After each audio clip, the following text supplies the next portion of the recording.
Hi, everybody. My name's Lorina Quigley.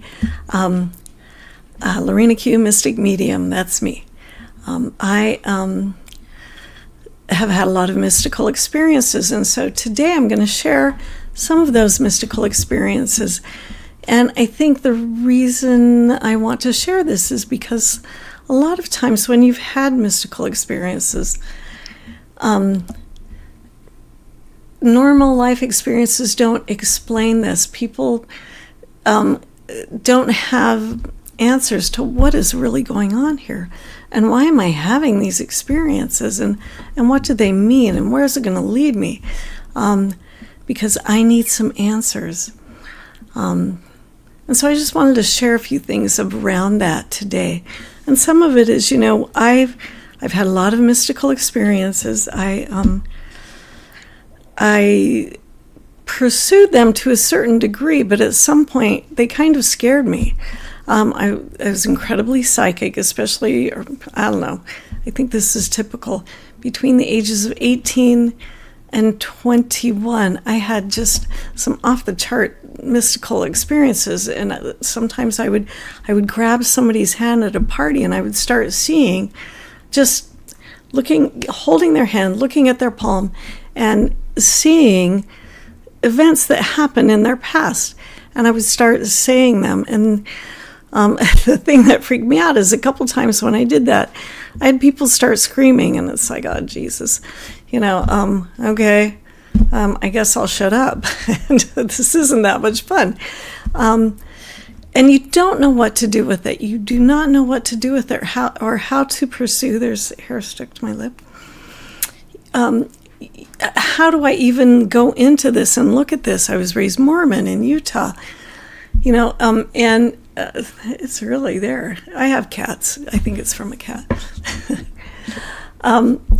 When you have mystical experiences, you don't know what to do with it. In the Mormon Church, all religions are based on the mystical, having faith and believing things, and listening to your intuition, your higher self, or praying, and all of these things are based on the mystical. And the Mormon Church, Joseph Smith, he had a lot of mystical experiences. He created a whole religion around it. I've had a lot of mystical experiences. I am not trying to start my own religion. There's no way. Because I know what that intense manipulation and being under that and being coerced by it, what that leads to. So I'm not interested in that. But I do want to share experiences, and also maybe perhaps help lead people in the right direction of what do you do with that, because it can be very, very confusing, to know what to do with it. And the first part of that confusion is, okay, I just saw this. Am I crazy? I just had this Kundalini awakening. Am I crazy? I'm starting to see things. I see ghosts. I see angels. Am I crazy? And you do question yourself because it doesn't fit into our society and the parameters of what's normal. So what do you do with that? Well, you start exploring, and I am an explorer. I've been exploring my whole life. I started having mystical experiences when I was about 10. I started having past life memories. I would dream of being somebody else as an adult, and I was, a kid. And I grew up Mormon. We didn't believe in reincarnation, but I knew that was me. I knew it. I knew that was me. So what do you do with that? Well, I kept it to myself because I knew that if I shared that with my parents, they'd drag me off to the bishop's house or the church, and I'd be having 3 old men with their hands on my head doing an exorcism. That not that I didn't even know what that was, but I knew it was bad, so I'm just going to keep all that information to myself. Yeah, anyway. And that was, that was just the beginning. I also astral projected. I went out of my body. I didn't have a word for it. I didn't know what to call it. I just knew I left my body. And it was really painful coming back. this was the hardest part, was coming back into my body after astral projecting. Was really, really painful. And I think that the reason why it was so painful is because my astral body, or the part of myself that was out, was not fully aligned with my physical body. And so there was this weird time warp thing in between the two worlds where it was painful trying to get back in, like all this reverberation of sound and feeling, and it was super intense and painful as I tried to kind of merge back with my body. And at some point, I think I was around 12, I could just lay down and make it happen. And I would just think about the vibrations that you hear when you are astral projecting, and that would take me out. Boom. But at some point I went, okay, it was still painful coming back in, so I stopped. And then I started spontaneously astral projecting as I got older, and having all sorts of interesting experiences. Sometimes just meditating, and I'd pop out of my body and see beings, and we'd have conversations. So, I mean, that sounds crazy. And so you do question, what's really happening. And I think that if you are healthy, that is what you do. You do question. Yeah, I think that's a good idea. I do. Anyway, so I'm going to drink some water here. I ate ice cream yesterday. It's messing with me. Yeah, but it was really good. Chocolate ice cream. Extra creamy chocolate ice cream. You know, sometimes you just have to do things like that.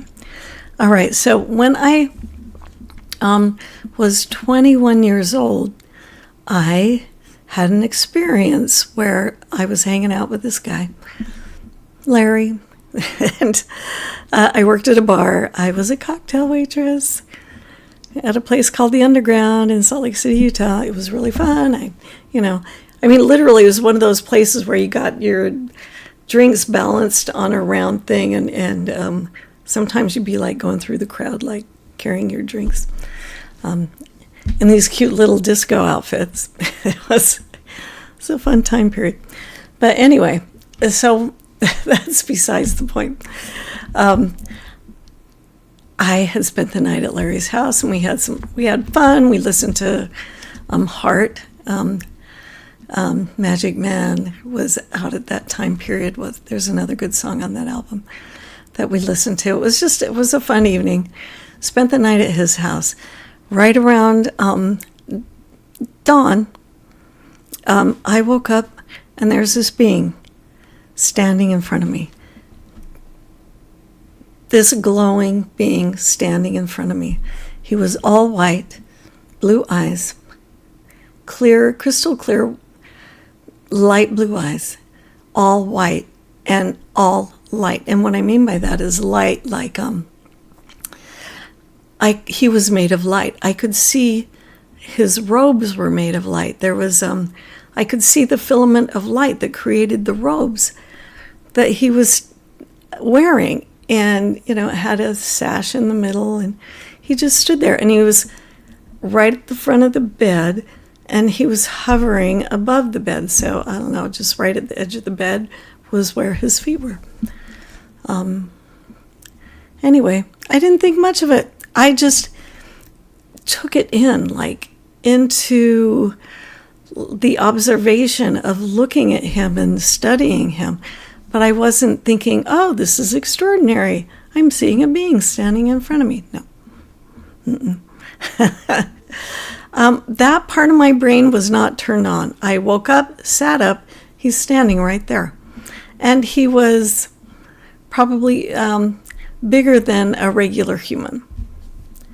And it wasn't scary, it wasn't threatening, it was just this beautiful being standing in front of me. He had a white beard, a white mustache, long hair. Anyway, at some point, I thought to myself, oh, I'm going to lay back down. And I'm sure that that thought was coming from him projecting it into my head. And I laid back down. Laid down. And the minute my head hit the pillow, my brain went, Lorina, what did you just see? And I sat up, and of course he was gone. He was completely gone. And that's when it was that logical part of my brain was just not on. So I was just in a space of seeing it. Now, it didn't scare me. I thought it was interesting. All right, I didn't see him again for years. I did have an experience not that long ago where he showed up again. Anyway, and he is one of my guides. He is my main guide.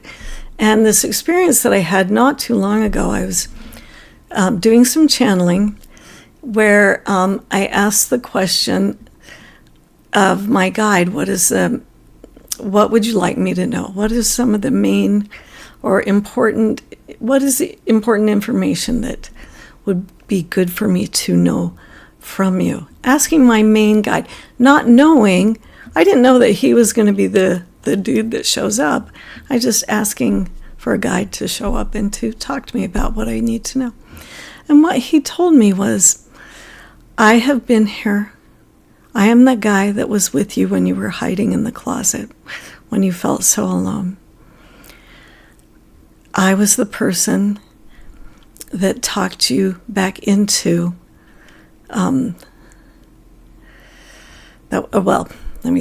was the voice that you heard when you were having a mental breakdown. That was me saying to you, and I heard this voice out loud, and it was a male voice coming in, so it was outside of my ears. He said, do you really? And I was on that. Okay, I'm saying this in a funny way because this is just, I express things to be comical, and it probably isn't, but I was headed to Crazy Town, and I was on that train. I had stepped onto that train, and I was fully aware that I am losing it. I am losing my mind here, and there are many reasons why. But what the voice said to me was, if you go down this path, it's going to be very, very difficult. And I listened to it, and I stood in front of the mirror as I'm listening to this voice tell me that. And it just made a lot of sense. I'm like, okay, yeah.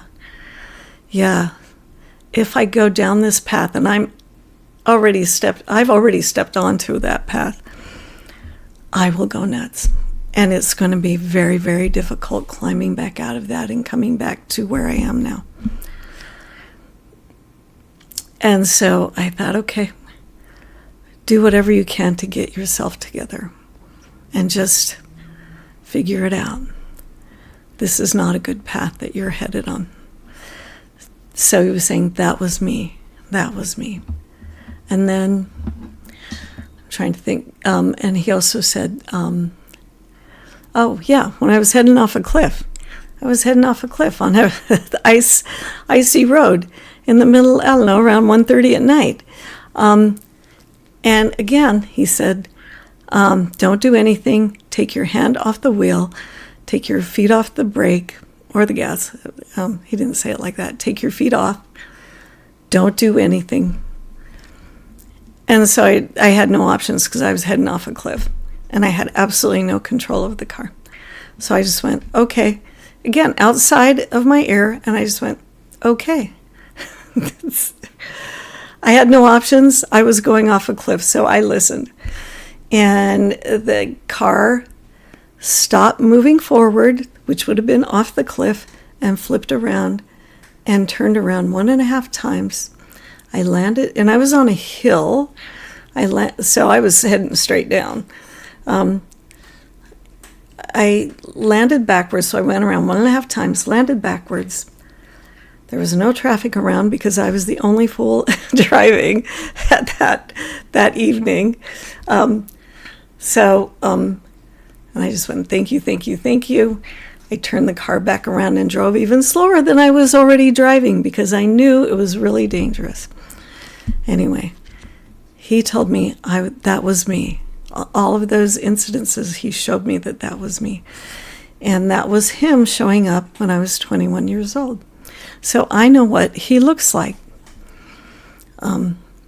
Anyway, what do you do with that? I don't know. I've just had amazing experiences, and I've had help. I've had lots of help. And we all have help. We all have guides who help us. Anyway, so going on this journey, I ended up in New York City, and ended up at channeling sessions in 1986. And everybody was channeling. So I learned how to do channeling back in 1986. Now, I've taken several classes since then, but it was a channeling class. And everybody could channel. It was amazing. It was so much fun. I mean, one person was channeling Mother Mary. Another person was channeling, I don't know, like the sun, the essence of the sun and the moon, and all sorts of things. It was such a fun time period. And I channeled, my first experience channeling was I channeled Dwakul, the Tibetan. You might have heard of him from the Theosophical Society. And Alice Bailey, she channels Dwakul. He's a pretty famous ascended master. So I have channeled ascended masters. For me, it was, at that time, I wasn't ready to do that. But I've channeled through the years, especially when I do energy healing. Just information starts coming and my voice changes and I feel more commanding. My voice becomes more commanding. Because, well, I can certainly be that way, but mostly I'm kind of soft and quiet. I've always been very shy. So, like, I still struggle with getting up in front of a camera and doing this because my essential nature is to be shy. But I also want to share and do my work because I'm supposed to share this work. So I definitely fight with it sometimes. And so sometimes you may feel my reticence. And that's what it comes from. It's like, I'm going to move this cushion. It's bugging me. Yeah. And that's part of it. And I grew up in a really quiet family. So everybody was kind of shy and quiet and reserved. So I can be that way. But I also okay, I need to share this and I'm going to say something. So that's me trying to move into that arena and to share a lot of these experiences because I do teach. I do energy healing. I do mediumship. I do psychic work. I channel. And I've had a lot of experiences where I get information. So I feel like I need to share some of that information that I get. Anyway, so what that led me to many years later is I had fun in that world. I studied astrology. I did all sorts of fun things for, probably 40 years now. My animals are getting restless behind me. So back in 2003, there was a psychic development class, and I thought, I'm going to take this psychic development class. Okay, well, I didn't know it was a mediumship class. It was psychic development. But really, this guy was a spiritualist minister, and we did mediumship. I'd never done mediumship. I've seen things throughout my life. I've seen beings and ghosts and all sorts of fun things, but I had not seen a ghost in this way at the second class. And I just thought, this will be fun. Anyway, so what I ended up seeing is we had a full-on seance, the second class. And this ghost walked right in front of me. This is in a darkened room, in a circle. People were giving messages. You could see lights and all sorts of interesting things. But I saw a full-on ghost walk by me, walk in front of me, turn, walk towards me, put her head in my lap and start crying. And as she's doing that, I'm getting all this information. I'm getting information about who she belongs to. I mean, whose relative she is.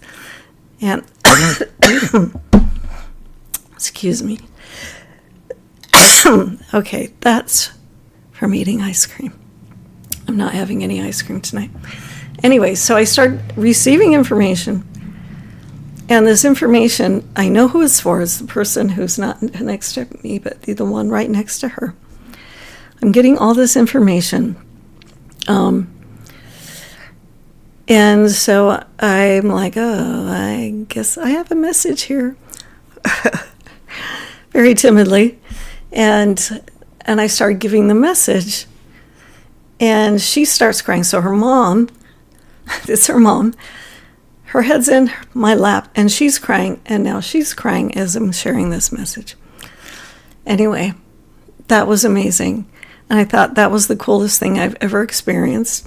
Well, besides the dude, the all glowing white guy who showed up when I was 21.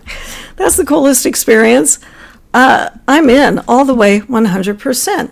And when that happened, that changed the trajectory of my life. It's like something that I thought was fun and that I played around with. It was like, oh no, I'm all the way in. That is super cool. And I started exploring mediumship. I started exploring just psychic development, how to be more psychic. One of my favorite things, how to be more psychic. Like I am the technique queen. I love techniques. I'm always exploring different techniques to help you become more psychic, and I share them. Because, well, first of all, I think we all need to be more psychic. We all can be more psychic. There's a lot of confusion around being psychic because we're always receiving information. It's coming in all the time. It's deciphering and learning and listening and paying attention to those messages as they come in. And that's really what psychic development is. Anyway, I wanted to share that. But this really changed the trajectory of my life.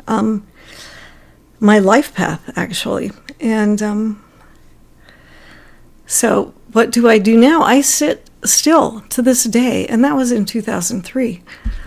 I sit in circles. Well, they're my circles.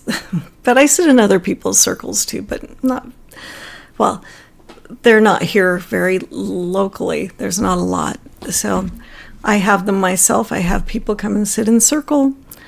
And we practice our psychic abilities because that is how you become more psychic, is sitting in that energy and practicing and learning how you receive images, how you receive messages, what they mean, because it's sort of like, it is a collage of information coming in, and sometimes it's a movie, but mostly it's pieces, and you put that picture together to create a message.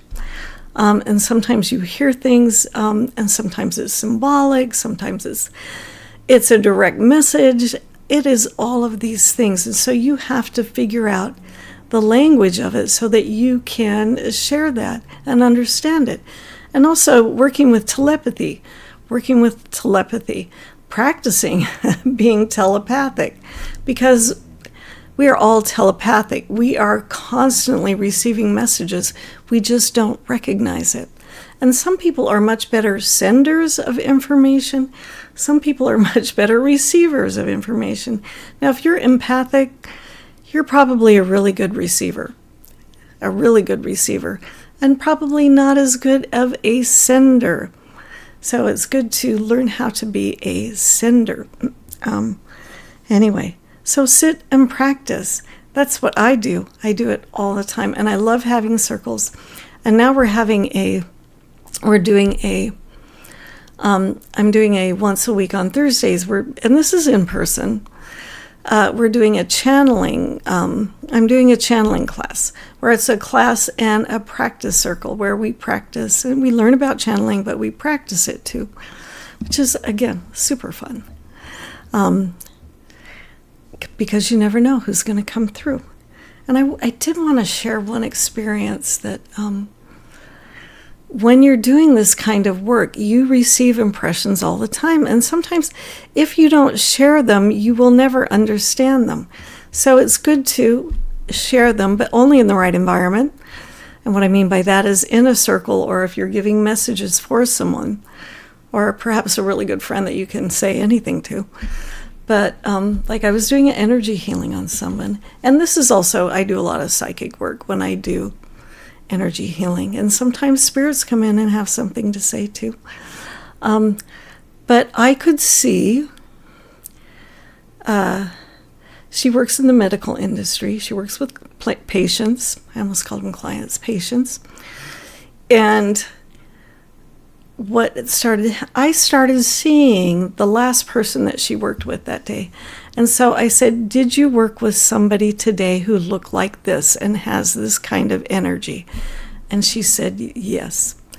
And I described him very well. I don't want to get on here and describe him because, it's personal to somebody else. But I described him and what his energy was like. And he definitely had some very heavy, intense energies. And I said, okay, well, his energy, I'm seeing it because his energy is on you.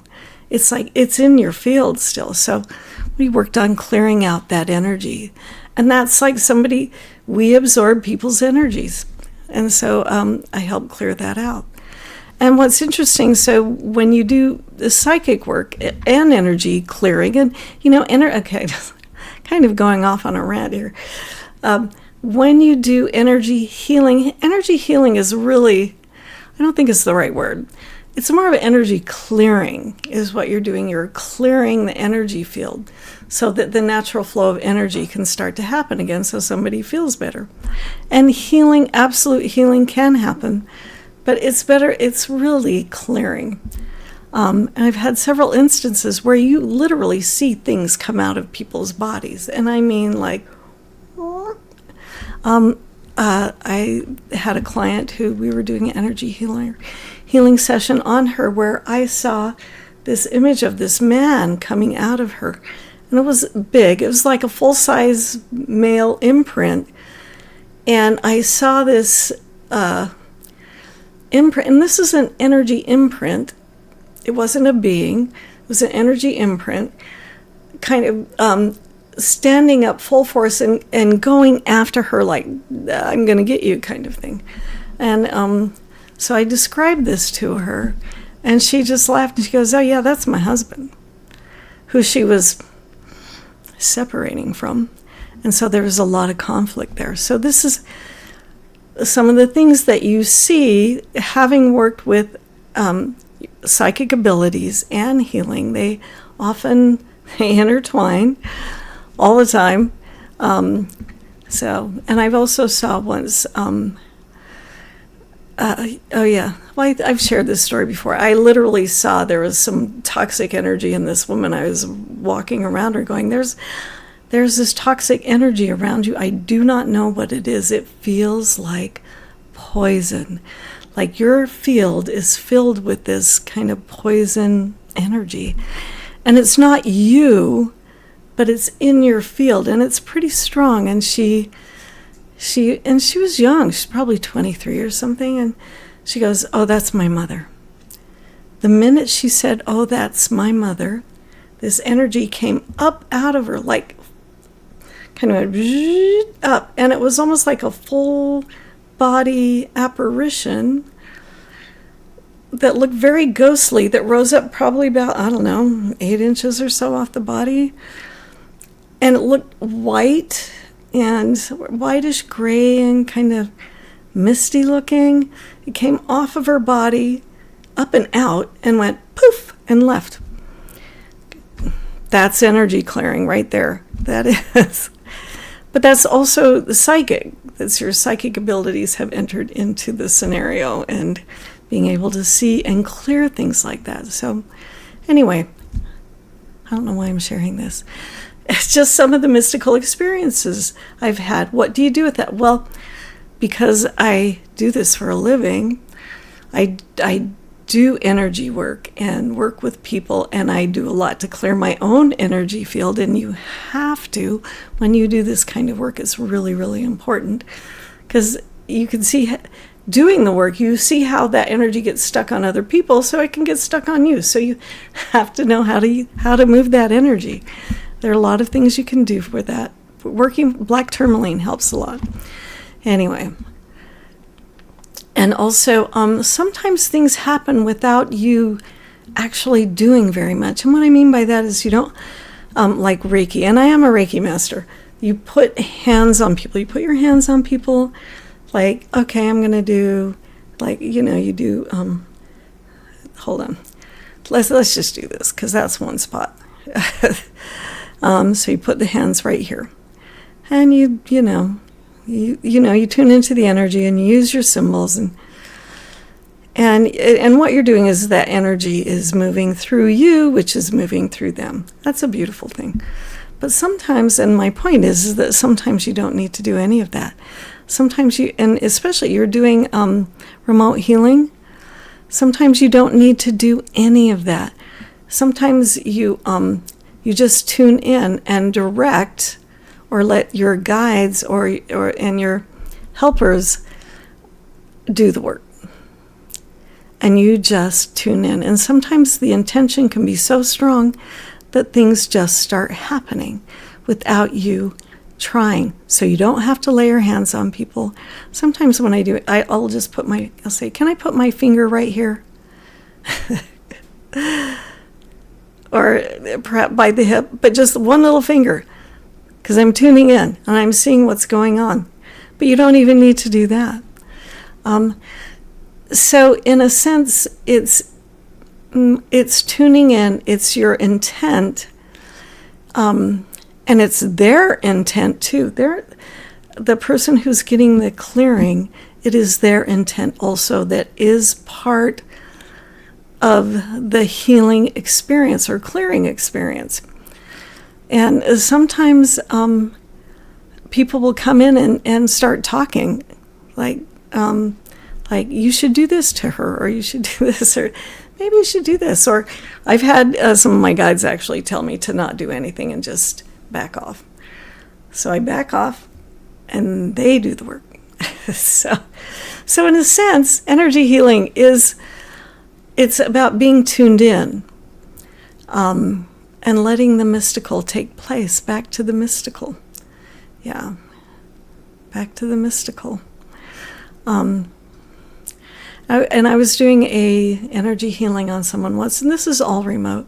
And it became just a mediumship session where her best friend had passed just suddenly. And they were both still quite young in their 20s, and it was devastating for her. And all sorts of things came up about her friend who had passed, and a lot of visions and images about her passing and the person who was getting the healing, about her friend from the other side being able to see what was happening and seeing the celebrations when after she died, and it was her birthday, and how people got together and celebrated, showing love for her. And it wasn't a celebration of life. And sometimes, that's the thing about jumping into this world. It's so vast and big. Just be open. You don't know what to expect. Just be open. Have intention for healing, whether it's a mediumship reading, a psychic reading, an energy healing, mentorship, whatever it is. Being present and open. And the most important component is being open and relaxed. Because when you're open and relaxed, that's when the information can flow in. And learn how to be observant. Learn to be observant. Yeah. Anyway, so practice, practice, practice. Practice being in circles. Practice doing energy healing if you don't have an opportunity. Maybe you can find a circle where people are doing energy healing for practice. So you can be in that energy, because it's such a beautiful thing. It's so beautiful. Please try it. Anyway, yeah. And these paintings behind me, Those are angels that I've seen. See, another thing. I saw 10 angelic beings come into the room once during the day, and I've started painting them. That is them. I finally moved to canvas. Anyway, what do you do with this when things like this start happening to you? Well, you jump into the mystical and explore and read, meditate.